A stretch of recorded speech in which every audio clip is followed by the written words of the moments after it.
Hello বন্ধুরা, আজকে দেখো সকাল সকাল ঘুম থেকে উঠে পড়েছি আর মা নিয়ে চলে এসেছে চায়ের সাথে খাবো কেক। আর এদিকে দেখো আমাদের দুই পুচকির এখনো সকাল হয়নি, দুজনেই ঘুমাচ্ছে। এদিকে দিদি আজকে ওটস বানিয়ে দিয়েছে, ওদের ব্রেকফাস্টে ওটস খাইয়ে দিচ্ছি। দিদির মেয়ে তাও খাচ্ছে, আমার মেয়ে দেখো না কি দুষ্টুমি করছে। দেওয়ার পর দুজনকে এক জায়গায় বসিয়ে দিয়েছি, ওরা দেখো খেলা করছে। আর এই সুযোগে আমি এখন একটু ব্রেকফাস্ট করে নেবো। এবারে স্নান করিয়ে মেয়েকে রেডি করে দিয়েছি, দিদি এদিকে সবজি কাটছে। এবারে আমার দিদির মেয়ে আবদার করলো যে মিমি আজকে নেল পালিশ পরিয়ে দাও, তাই ওকে নেল পালিশ পরিয়ে দিচ্ছি। আমার মেয়ের ঘুমের স্টাইলটা দেখে নাও। আর এখন দেখো ঘুম থেকে উঠে পড়েছে আর দুজনে একই কালারের ড্রেস পরে দেখো কি নাচানাচি করছে। আর এদিকে আমি ঝাড়ু দিয়ে দিচ্ছি ঘরটা। এখন তাড়াতাড়ি খাওয়া দাওয়া করে নেবো। আর বিকেলের জন্য দেখো এবার রেডি হয়ে পড়েছি, দুজন মিলে একটু বেরোবো।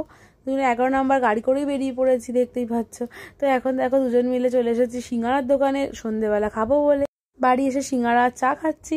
তো আজকের ভিডিওটা কেমন লাগলো অবশ্যই জানিও, ভালো লাগলে সাবস্ক্রাইব করে রেখো এরকম আরো ভিডিও পেতে।